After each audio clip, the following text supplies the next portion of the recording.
Good evening. Welcome to Living Room Talk, some thoughts on issues and events that you might be thinking about too. My name is John Graham, adventure, activist, former diplomat, more at johngraham.org, and in a memoir, Sit Down Young Stranger. Tonight's topic, after the pandemic, what? The pandemic is easing in much of the United world. Vaccines are finally beginning to flow from have countries to have nots. As it ends in this country, I think it's crucial not to rush onwards without looking at these last devastating months. There are huge lessons to be learned from what we've been through about inequality, about race, about work, about ourselves, and we'd be monumentally stupid not to learn them. I live not far from Mount St. Helens, which famously exploded in May of 1980, devastating a huge swath of forest land, blowing down trees and burying them under tons of mud and ash. At the time, it looked like nothing could ever live there again, but within months, green shoots were forcing their way up through the ash, starting a cycle of rebirth and regrowth in a suddenly sunlit landscape healthier and more diverse than it had ever been before. Lessons from nature play out everywhere, without diminishing the costs and devastation of World War II. A major reason why a defeated Japan and Germany built as quickly and effectively as they did was that they had to start from scratch, largely unencumbered by the outdated systems and infrastructures that burdened victorious post-war Britain and France. As we deal with the death and disruption caused by COVID-19, will we create something new and positive out of the devastation? Will we build something better than what we had before? Maybe, if we are honest, flexible, humble enough to learn and to change. This pandemic, precisely because it's been so massive and relentless, now offers the United States and the world unique opportunities to reboot, to make our societies more just than they were, more efficient, less polarized, less fearful, more thoughtful, more compassionate. Take income inequality, a core source of the anger, fear, and mistrust that are tearing the U.S. apart. Greed, indifference, and a bot political system have been widening this chasm every day. But as in 1890s America, as they learned then from another period of gross inequality, this level of imbalance is unsustainable. It prevents the kind of broadly shared prosperity that's stable over the long term. Instead, it's a prescription for disruption and violence. But look at what's happening now. Notice all the help wanted signs, restaurants, hotels, shops. The millions of service workers laid off by the pandemic have been remarkably slow in re-entering the workforce as the places they worked in reopen. Now, Republicans would have you believe the current labor shortages are all caused by overly generous unemployment checks that have made people lazy. That is a self-serving trope. What's really happening is that service workers have become much more aware that it's their own non-living wages that make possible the low prices all the rest of us enjoy. They notice those help wanted signs too, and they can see that, being in such demand, they don't have to settle for non-living wages and lousy work conditions. Employers, the smart ones anyway, are getting it that they have to offer better wages and conditions or get no takers for those jobs.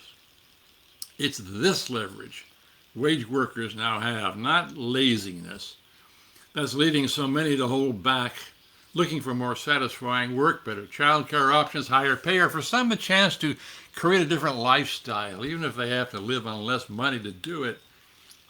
There's no way this genie's going back into the bottle, nor should it. Economists of all stripes agree that the most effective way to reduce income inequality is to raise workers' wages. The pandemic has given the world a huge opportunity to move toward economic justice and away from the looming danger of the kind of violence that's exploded in earlier times of too large a gap between rich and poor. Then there's racism. Statistics show that people of color were substantially more likely to get sick and die from COVID-19 than were whites. And it wasn't because of some biological defect in their bodies. It was because they did jobs that forced them into exposed environments, because they had far more limited access to health care than whites, and because in the scramble for vaccinations, many people of color, largely due to access and logistical barriers, including less online access, found it more difficult to get the shots. All of these factors are racist, and pandemic statistics shoved it in people's faces, just as the video of George Floyd being murdered did. The criminal justice system finally rendered justice for Floyd's murder. It's important that no one blinks now at the ugly racist realities that the pandemic has exposed, or rather re-exposed. As a nation, we all need to use the momentum created by our own uncomfortability to make our systems of healthcare, education, housing, and employment colorblind. White-collar work could and probably should be changed now too. As disruptive as the shuttering of offices has been, it's also created the heretical thought that crowded workspaces reachable by long commutes may be both unnecessary and dumb. It's no secret that people are more satisfied with work when given more independence, flexibility, and responsibility, and that these conditions make them more productive. The pandemic, by forcing millions of employees to work remotely, surely, if inadvertently, enhance these conditions, reinforce worker appreciation of them. People got extra time to spend with the kids, to recharge, to read, and still meet their deadlines.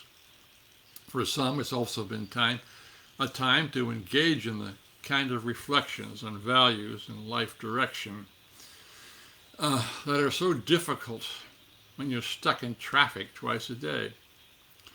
A recent poll of 2,000 American adults found that 42%, almost half, of remote workers said they would search for a new job if they were ever asked to return to the office full time.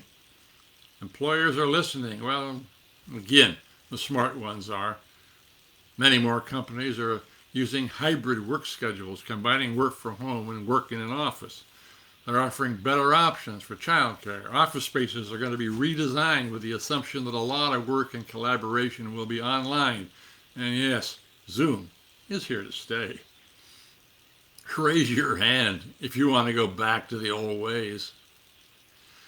New ways of thinking and acting on issues of inequality, race, and work lead my list of the openings for change the pandemic has made in our lives. But a word about the personal stuff. How have you changed yourself? What are you doing differently from now on?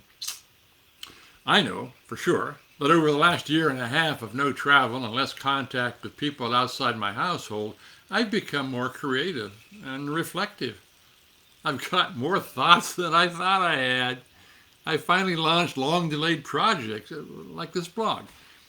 I've got notes for a new book that I was putting off when life was full of meetings and speaking gigs. And did I say I've become a really good cook, supported by a kitchen garden that I planted? Meanwhile, I've got a huge picture of Mount St. Helens in my office. I can almost see the green shoots coming.